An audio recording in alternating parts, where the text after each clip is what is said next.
Jadi beberapa tahun terakhir ini itu Jepang sedang resesi seks. Pemerintah Jepang melaporkan jumlah kelahiran bayi pada tahun 2022 turun hingga mencapai rekor terendah dalam kurun waktu 7 tahun terakhir. Dan dampak dari resesi seks inilah yang baru-baru ini sangat dirasakan oleh Jepang. Seperti contohnya, ada sekitar 450 sekolah itu ditutup setiap tahunnya. Karena ya gimana lagi, siswanya udah kurang. Bahkan bukan kurang lagi, nggak ada. Dilansir dari Reuters, bahkan ada sekolah SMP yang tersisa cuma 2 muridnya aja. Namanya SMP Yumoto di desa Tenen, Fukushima, Jepang. Jadi memang beberapa dekade ini tingkat kelahiran di Jepang itu terus menurun. Dan alasannya intinya orang Jepang itu ogah menikah dan ogah punya anak. Oke, alright, mari kita bahas.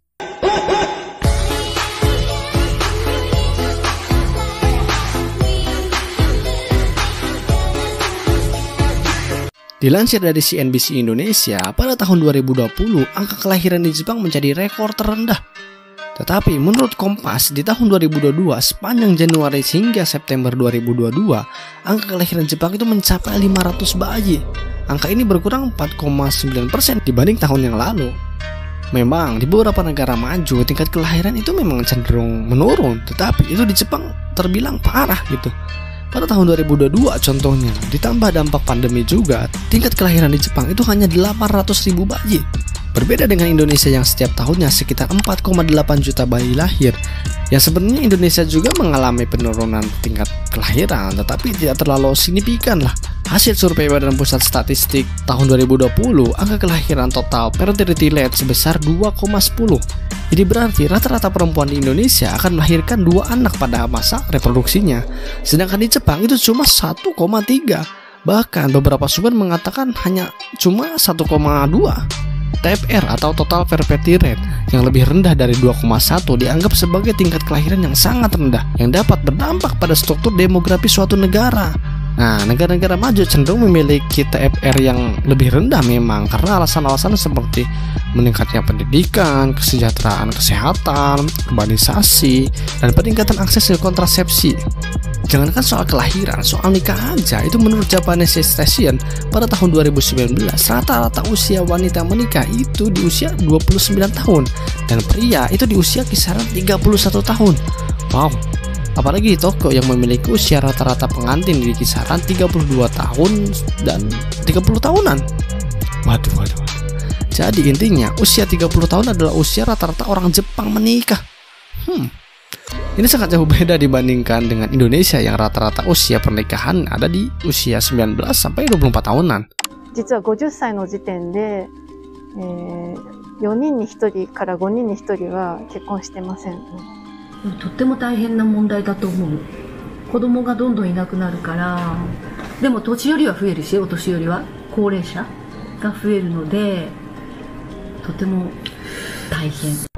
Nah, dari semua data dan fakta di lapangan yang membuat Jepang mengalami resesi seks atau depopulasi seperti itu adalah ogahnya orang Jepang untuk menikah dan punya anak.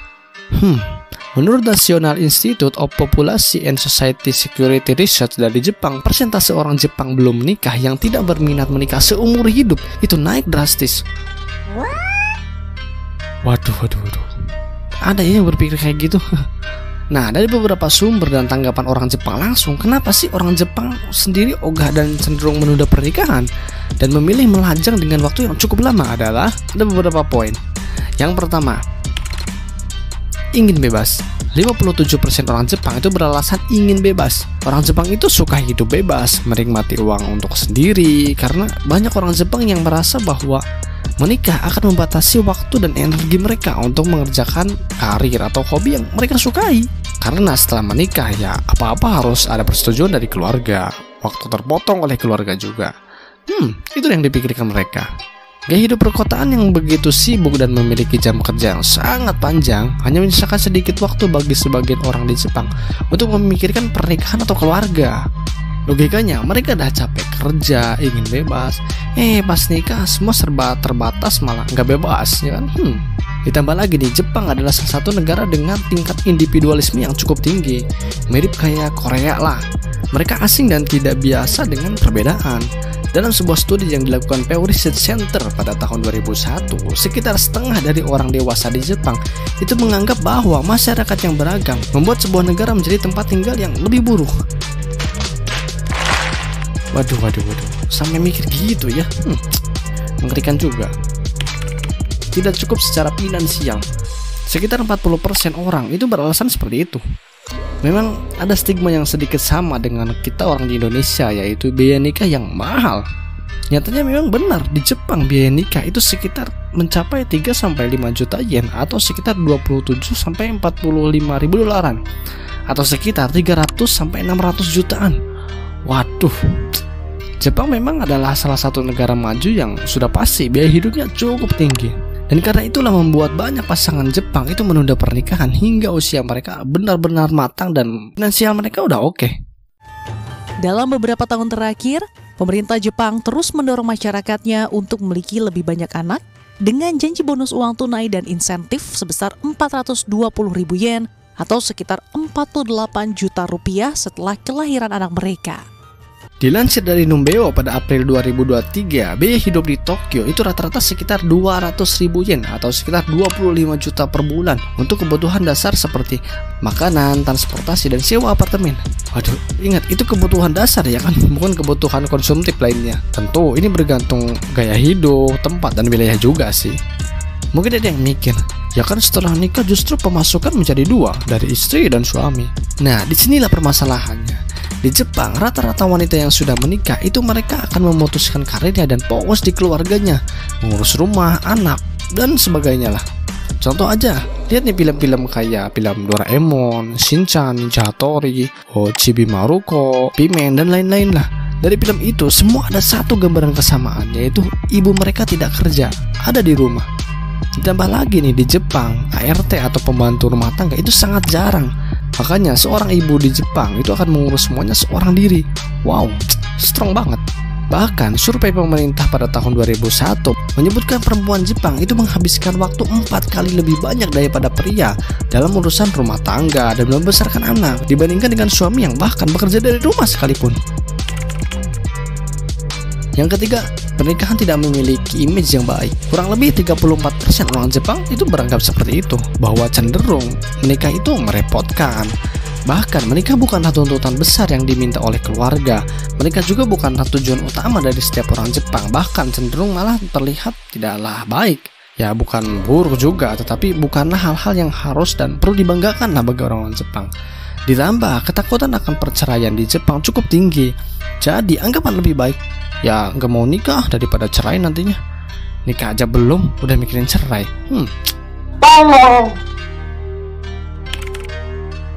Yang keempat, lebih penting kerja dan sibuk kerja. Tahu sendiri kan, Jepang salah satu negara dengan workaholic yang super duper gila. Rajin kerja. Jadi, tidak ada waktu. Itu juga ada alasan. Kalau kerja di Jepang, mau beneran dari pagi sampai malam kerja terus. Mau istirahat juga sebentar. Makan aja, langsung makan. Mau langsung kerja. Sampai malam-malam. Mau capek. Tapi belum selesai. Jadi, mau lanjut sampai malam-malam. Akhirnya selesai. Pulang ke rumah, mandi, sedikit makan, nonton TV, sambil nonton TV. Udah pagi. Kerja lagi. Siap. Pergi ke kantor. Oke, kerja lagi. Gitu. Nggak ada waktu untuk ketemu cewek-cewek atau cari pacar. Itu juga alasan. Di Jepang ada istilah karoshi atau mati kerja karena bekerja terlalu keras dan terlalu lama. The OECD says Japan's sleep deficit is among the worst in the world. And according to labor groups, overtime routinely takes Japanese workers above the potentially deadly 100 hours a month mark. Issue is the phenomenon known as karoshi, death by overwork. Secara resmi jam kerja di Jepang adalah 40 jam per minggu atau ya 8 jam per hari. Normal ya kan? Nah, namun dalam kenyataannya banyak sekali pekerja di Jepang yang bekerja lebih dari jam resmi tersebut. Banyak perusahaan di Jepang memiliki budaya kerja yang sangat kompetitif dan menuntut, dan seringkali dianggap sebagai bagian yang tidak tertulis di dalam kontrak. Jadi kerja sesuai standar kayak 8 jam per hari itu udah pasti hal yang jelek di Jepang. Jadi harus lebih, harus ada lembur, harus benar-benar super duper giat. Waduh. Hingga banyak juga pekerja di Jepang yang bekerja lebih dari 60 jam per hari dan sering bekerja lembur tanpa dibayar. Waduh. Gila. Sebenarnya, pemerintah Jepang telah mencoba mengatasi masalah jam kerja yang berlebihan ini dengan meluncurkan program Premium Friday yang mendorong pekerja untuk meninggalkan kantor lebih awal pada hari Jumat setiap bulannya. Melihat kesibukan orang-orang Jepang, workaholic yang gila, makanya gak heran tuh di Jepang lihat orang tidur di kereta, di bangku, hingga tidur di jalanan gitu aja. Karena mereka terlalu lelah dan hampir gak ada waktu untuk istirahat dengan layak. Aduh, kasihan juga ya. Dan kalau kita tarik lebih luas juga, inilah alasan kenapa Jepang menjadi salah satu negara dengan tingkat bunuh diri terbesar di dunia. Waduh, ngeri. Karena persaingan yang ketat, tuntutan kerja yang sangat super duper ketat. Menurut data dari World Population Review pada tahun 2001, Jepang menempati peringkat ke-11 dengan tingkat bunuh diri tertinggi. Waduh, ngeri juga, negara maju tapi tingkat bunuh diri tinggi juga. Mungkin akan ada yang nanya, orang Jepang ogah nikah, ogah punya anak. Ya kalau kebutuhan biologis orang Jepang itu gimana? Bukan berarti orang Jepang ogah nikah, ogah punya anak, mereka nggak butuh pasangan. Butuh juga, makanya pacaran di Jepang itu tetap ada dan tetap normal. Dan soal kebutuhan biologis ya, Jepang kan salah satu negara sekuler, negara maju. Ya soal gituan nggak usah ditanya lah. Ya jelas bebas, asal suka sama suka ya kan. Dan sudah pasti dilakukan tanpa ada ikatan pernikahan. Sekali lagi ya kan, mereka itu ogah nikah dan ogah punya anak, bukan berarti ogah gituan. Intinya di Jepang nikah dan punya anak itu harus sudah mapan. Orang Jepang lebih memikirkan hal-hal konkret, logis, khususnya dalam pernikahan. Pemikiran kayak gitu juga sebenarnya di Indonesia banyak ya kan, banyak orang yang kayak gitu. Tetapi masih diimbangi oleh pemikiran orang Indonesia yang menganggap nikah aja, rezeki nanti dicari bareng-bareng. Nikah membuka pintu rezeki dan punya anak rezeki pasti lancar dan lain-lain. Banyak anak banyak rezeki juga, kan ada quote seperti itu di Indonesia. Ditambah, Indonesia termasuk negara yang cukup tinggi menerapkan nilai-nilai dan prinsip agama dan mempublikasikan nilai-nilai agama. Dan di setiap agama apapun, khususnya Islam sebagai mayoritas, menikah itu sebagai ibadah. Ini juga menjadi doktrin yang membuat orang Indonesia berani nikah muda karena mereka yakin akan janji Tuhan. Tetapi ini bertolak belakang dengan Jepang yang memang pada dasarnya Jepang adalah negara sekuler yang memisahkan agama dari politik dan kehidupan sosial. Makanya gak heran tuh di Jepang itu nikah agama apa itu di tempat apa. Hingga ikut-ikutan perayaan agama lain itu di Jepang hal yang biasa. Makanya gak heran tuh nilai-nilai agama di Jepang tidak terlalu nampak di kehidupan sosial. Orang Jepang lebih mengedepankan logika, perhitungan, dan rasionalitas. Secara mental dan psikologi ini membuat orang Indonesia menjadi orang yang lebih berani dibandingkan orang Jepang soal nikah dan punya anak. Nah, jadi begitu alasan-alasan orang Jepang ogah menikah. Karena intinya banyak ketakutan orang-orang Jepang dibandingkan dengan kita orang Indonesia. Jadi gimana pendapatmu? Jika ada revisi atau salah-salah atau sumber lain silahkan tulis di komentar. Wibu!